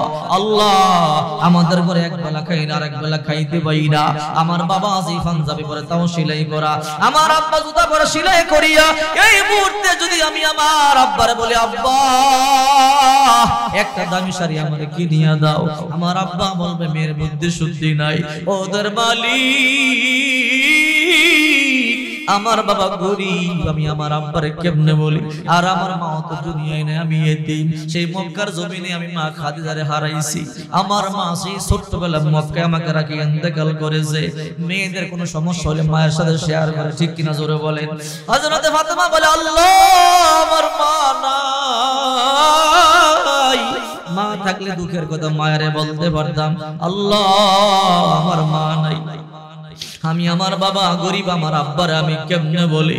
আর আল্লাহ আমি তো জবান দিয়ে ঠেকিয়া গেলাম, সকালবেলা বিয়ের মধ্যে যাইতে হবে, না গেলে মুসলমানদেরকে মিথ্যাবাদী বলবে, মুসলমানদেরকে আমানতের খেয়ানতার বলবে, মুনাফিক বলবে। ও মালিক, আমি ফাতেমা কি করব? আমি কই যাব? ফাতেমা চোখের পানি ছাড়িয়া কাঁদতেছে, বুক বসাইতেছে। ফাতেমা কোনো বুদ্ধি পায় না, দরজা বন্ধ করে ঘরের মধ্যে ঢুইকা চোখের পানিগুলো ছাড়িয়া কাঁদতেছে। ওযু বানাইয়া সাজদার মধ্যে পড়ে গেল। সাজদার মধ্যে গিয়া বলে, আল্লাহ আমার ইজ্জত তুমি বাঁচাও গো আল্লাহ। 7 দিন পর্যন্ত না খাইয়াছিলাম, তোমার কাছে খাওয়ান চাই নাই। 15 দিন পর্যন্ত না খাইয়াছিলাম, তাও তোমার কাছে অভিযোগ করি নাই। আল্লাহ, এখন আমার একটা শাড়ি না হলে সকালে বিয়ের মধ্যে যাইতে পারবো না। ও আল্লাহ, ইজ্জত সম্মান নষ্ট হয়ে যাবে। আল্লাহ, তুমি আমার ইজ্জতের ব্যবস্থা করিয়া দাও। ফাতেমা কান্নাকাটি করিয়া বুক বসায় নামাজ পড়িয়া ফাতেমা ঘুমাইয়া গেল। ফাতেমা দরজা বন্ধ, জানালা বন্ধ, ঘুমায়। ফজরের আজান যখন শুরু হয়ে গেল, কানে আওয়াজ আসলো, ফাতেমার ঘুম ভাঙিয়া গেল। ফাতেমা ঘুম থেকে জায়গা দেখে মাতার কাছে একটা জান্নাতের নূরের বক্স দেখা যায়। আল্লাহু আকবার বলে, নূরগুলো জ্বলজ্বল করতেছে। ফাতেমার চিন্তা, কি রে, আমার দরজা বন্ধ, জানালা বন্ধ, ছিদ্র নাই, আমার ঘরে এই বক্সটা কে দিয়া গেল? ফাতেমা বড় টেনশনে পড়ে গেল, খোলে না বক্সের মধ্যে কি আছে। এই বক্সটা নিয়ে আব্বাজানের কাছে চলে গেল। ও আব্বাজান রাহমাতুল লিল আলামিন, আমি কি ভুল করছি বলতে পারি না, দরজা বন্ধ, জানালা বন্ধ, আমার ঘরে এই বক্সটা কে দিয়া গেল? আল্লাহ বলে, মা, নবী বলে, মা ফাতেমা তুই টেনশন করবি না, একটু আগে জিবরাইল আমার সব বলিয়া দিয়া গেছে। রে ফাতেমা, তোর বাবা গরিব, এই জন্য বাবার কাছে তুমি একটা জামা চাও নাই, তোমার মা দুনিয়াতে নাই, এই জন্য আল্লাহর দরবারে কান্নাকারি করেছো। সকালবেলা বিয়েতে যাইবা, তোমার জামা নাই, এই জন্য আল্লাহ তাআলা জান্নাত থেকে তোমার জন্য নূর একটা জামা পাঠাইয়া দিয়েছে। আল্লাহু আকবার বলেন। জান্নাতি শাড়ি পাঠাইছে। রে মা ফাতেমা, বক্সটা খুলো। ফাতেমা বিসমিল্লাহ বলিয়া বক্সটা যখন খুলে তাকাইয়া দেখে জান্নাতি শাড়ি থেকে নূরগুলো ঝলঝল করিয়া বাহির হইতেছে। আল্লাহু আকবার বলো। নবী কয়, মা ফাতেমা, আল্লাহর কাছে কান্নাকারি করছো, এই জন্য আল্লাহ তোমার জন্য পাঠাইছে, নাও নাও এই শাড়ি পরিয়া বিয়ের মধ্যে। মা কেমনে যাবে? আব্বা কেন? বলে, এই শাড়ি পরিয়া বিয়ের মধ্যে যাইতে পারবি না রে মা। বলে, আব্বা তাহলে কি করব? বলে, এই শাড়ি পরিয়া বিয়ের মধ্যে গেলে সবাই তাকাইয়া থাকবে, খাবার দাবার বন্ধ হয়ে যাবে, রান্না বান্না বন্ধ হয়ে যাবে, কথাবার্তা বন্ধ হয়ে যাবে, সবাই তোর দিকে তাকিয়ে থাকবে। না রে মা, না, এই শাড়ি পরিয়া যাইতে পারবি না। বলে, আব্বা তাহলে কি করব? বলে, একটা বুদ্ধি। বলে, কি বুদ্ধি? বলে, এই শাড়িটা পইরা এর উপরে তোর 70 জায়গা দিয়া তালি দেওয়া বোরকা পরে যাবি, তোর ওয়াদা রক্ষা হলো, বিয়েতেও যাওয়া হলো। আল্লাহু আকবার। কারণ এই শাড়ি পরে গেলে তো সবাই তাকাইয়া থাকবে, এত সুন্দর শাড়ি সব বন্ধ হয়ে যাবে এই শাড়ি দেখলে। ফাতেমা কই, আব্বা জান আপনার কথাই রাখলাম। এই দিকে ইহুদির 300 বান্ধবী মেয়েরা বলতেছে, কি রে বান্ধবী, তোর বান্ধবী ফাতেমা কই? তুই না বললে ফাতেমা আসবে? বলে, হ্যাঁ অবশ্যই ফাতেমা আসবে। বলে, মা মনে হয় ফাতেমা আসবে না, ফাতেমা ফকিন্নির ঘরে ফকিন্নি, গরিবের ঘরে গরিব, এত দামি জামা কোথায় পাবে, এত দামি বিয়ে খাইতে কেমনে আসবে? ফাতেমা আসবে না। বান্ধবী কই, না না, আমার বান্ধবী ফাতেমা মিথ্যা কথা বলতে পারে না, না, অবশ্যই সময় মতো চলে আসবে। ইহুদির মেয়েরা কই না আসবে না, একটা আসলো কি পরিয়ে আসবে। ফাতেমা তো 70 জায়গাতে তালে দেওয়া বোরকা পরে, আর একটা সালার শর্ট পরিয়ে আসবে, একটা মন হয় আসবে না। এমনি এক একজনে বৎসনা দিতেছে। হঠাৎ করে দেখা যায় ফাতেমা হাঁটি হাঁটি পা পা করে আসতেছে। ফাতেমা যে আসতেছে 70 জায়গা দিয়ে তালে দেওয়া বোরকা পরে আসতেছে। ইহুদির মেয়েরা কয় দেখ দেখ ফকিরনিদের বিয়ে খাওয়ার শখ, 70 জায়গা দিয়ে তালে দেওয়া বোরকা পরে আসতেছে। একটাই কয় এর থেকে তো বলা সালার শর্ট, এত দামে বিয়ে কি খাইতে মানুষ সিরা কাপড় পরে আসে নাকি? একটাই কয় জীবনে মনে বিয়া খায় নাই, খাওয়ার লোভে পড়ছে। একটাই কয় জীবনে মনে গোশত পায় নাই, খাইতে পায় নাই, এই জন্য খাইতে আইছে। যে যা মনে চায় তা বলতেছি। ফাতেমার কলিজা ফাটিয়া যায়, চোখের পানি গুলো সারিয়া কাঁদতেছে। আজকে আমি গরিব, এই জন্য যে যা মনে চায় তাই বলতেছে। ফাতেমা হাঁটি হাঁটি পা পা করে যখন ঘরে ঢুইকা গেল, 300 ইহুদির মেয়েরা বসা। মেয়েরা কেউ ফাতেমা এমন বিয়া খাইতে আইছো, এমন সিরা কাপড় পরে আসে নাকি? এর থেকে ভালো সালার শর্ট পরে আসতা। একটা কেউ ফাতেমা বলে কি বলে, আমরা তো আমাদের বোরকার নিচে ছোট ছোট কাপড় পরি, তুমি বোরকার নিচে কি পরিধান করছো? ফাতেমা কয় কেন? বলে আমরা একটু দেখবো। ফাতেমা কয় না না, তোমরা আমার বোরকায় হাত দিও না। কয় না ফাতেমা দেখবো তোমার বোরকার ভিতরে কি আছে। বলে না, আমার বোরকার মধ্যে তোমরা হাত দিও না। 4-5 জনে দৌড়াইয়া সামনে এসে কয় ও ফাতেমা, আমরা আমাদের বোরকার ভিতরে ছোট ছোট কাপড় পরি, তুমি কি পরছো দেখবো তোমার ভিতরে কি আছে। একটা থাকলে কি থাকবো? সালার শর্ট থাকবো, সিরা তেনা থাকবো, আর কি থাকবো? কয় না আমরা দেখবো। ফাতেমা কয় আল্লাহর দোহাই তোমরা আমার বোরকায় হাত দিও না। ফাতেমা চোখের পানি গুলো সারিয়া কান্না করে 4-5 জনে ইহুদির মেয়ে ফাতেমার হাত দুইটা জাবরায়া ধরছে। ফাতেমা তোমার বোরকা খুলবো, দেখো ভিতরে কি পরছো। ফাতেমা কয় না, তোমরা আমার বোরকার মধ্যে হাত দিও না, আল্লাহর দোহাই তোমরা আমার বোরকা খুইলো না। ফাতেমা যতই না করে ইহুদির মেয়েরা ততই দেখতে চায়। 4-5 জন ইহুদির মেয়ের সামনে গিয়া সেইনি বোরকা টান দিছে, ভিতর থেকে নূরে একটা ঝলকানি মাস। আল্লাহু আকবার বলেন। ইহুদির মেয়েরা কয় কি রে ফাতেমা, এমন সুন্দর জামা কই পাইছো? আমরা দিনের এত বড় বড় মার্কেটে গেলাম, এমন দামি জামা তো পাইলাম না। ফাতেমারে কোন বাজার থেকে আনলা, কোন মার্কেট থেকে আনলা, কোন রাস্তা দিয়ে গেল আমাদেরকে বলো। ফাতেমা কয় সেই রাস্তা তোমরা চিনো না, সেই মার্কেটও তোমরা চিনো না, সেই রাস্তার নাম সিরাতি মুস্তাকিমের রাস্তা। আল্লাহু আকবার বলেন। সেই রাস্তার নাম সিরাতি মুস্তাকিমের রাস্তা, আর সেই বাজারের নাম হলো জান্নাতের বাজার। সিরাতি মুস্তাকিমের রাস্তায় যদি চলতে চলতে জান্নাত পর্যন্ত যাইতে পারো, আল্লাহর কাছে যায় চাইবা, আল্লাহ তোমাকে তাই দিয়া দিবে। 300 ইহুদির মেয়ে বলে ও ফাতেমা আর দেরি নাই, এই মুহূর্তে কালিমা পড়াইয়া মুসলমান বানাইয়া দাও। লা ইলাহা ইল্লাল্লাহু মুহাম্মাদুর রাসূলুল্লাহ সাল্লাল্লাহু আলাইহি সাল্লাম মুসলমান হয়ে গেল। ফাতেমার ইন্তেকালের কাহিনী মনে আছে না নাই? হাসান হুসাইন নানা রওজা পাকের সামনে চলে গেল। এইদিকে ফাতেমা স্বামীর কাছ থেকে বিদায় নেয়। আলী আমার 2টা চাওয়া পূরণ করবেন কিনা বলেন। আলী বলে তোমার কি 2টা চাওয়া বলো। আমার 1 নম্বর চাওয়া, আমি যখন মরে যাব আমার লাশটা গোপনে রাতে দাফন করে দিবেন, আমার লাশটা প্রকাশ্যে ময়দানে নেবেন না। আলী বলে ফাতেমা তুমি নবীজির কলিজার টুকরা কন্যা, জান্নাতের মুনিদের সর্দারিনী, তোমার লাশ যদি প্রকাশ্যে নেওয়া হয় হাজার হাজার লক্ষ লক্ষ মানুষ মদিনার জানাজার মধ্যে আসবে। ও ফাতেমাকে নিষেধ করো। ফাতেমা কয় না রে আলী না, আমি সারা জনম বড় পর্দা করেছি, কোন বেগানা পুরুষ আমাকে দেখে নাই। আমার লাশটা নিয়ে যদি ময়দানে যান তাহলে যারা দেখে নাই তারাও আমাকে দেখিয়ে বলবে ফাতেমা এতটুকু লম্বা ছিল, এতটুকু মোটা ছিল, এতটুকু চওড়া ছিল। না রে আলী না, আমার লাশটা ময়দানে নিবেন না, আমার লাশটা রাতেই হাসান হুসাইনকে নিয়ে গোপনে দাফন করে দিবেন। আলী কয় ফাতেমা যাও, তোমার 1 নাম্বার কথা রাখলাম, তোমার 2 নাম্বার শর্তটা কি আমারে বলো। 2 নাম্বার শর্ত হলো আলী আপনি ভালো করে জানেন আমি ভালো করে জানি আপনি যুবক মানুষ। আলী গো আমি যখন মরিয়া যাব আপনার খেদমতের প্রয়োজন আছে, আপনার দ্বিতীয় বিবির প্রয়োজন আছে। ও আলী আপনি দ্বিতীয় বিবাহ করবেন, এতে আমার কোনো আপত্তি নাই, দ্বিতীয় বিবিরে নিয়ে ঘুমাইবেন, এত কোনো আপত্তি নাই। কিন্তু আলী একটু ভিতরে ডুববার জন্য সুযোগ করে দেন। বলে ভিতরে ডুববার কারণ কি? আমার মা একজন মুমিনা নারী, জান্নাতি রমণীদের সর্দারিনী, কেন ভিতরে ঢুকবেন? ভিতরে ঢুকতে দিব না। বলে একটু কাজ আছে, আল্লাহর হুকুম নিয়ে আইছি। বলে একটু কদম সামনে দিবি, তোরে দুই টুকরা করব। আজরাইল পরিচয় দিলে তোরা আগে জবাই দিবি। আল্লাহু আকবার বলে। কথা বুঝে আসছেন ইনশাআল্লাহ? এবার আজরাইল দ্বিতীয়বার বলে, আল্লাহ আমি পারবো না।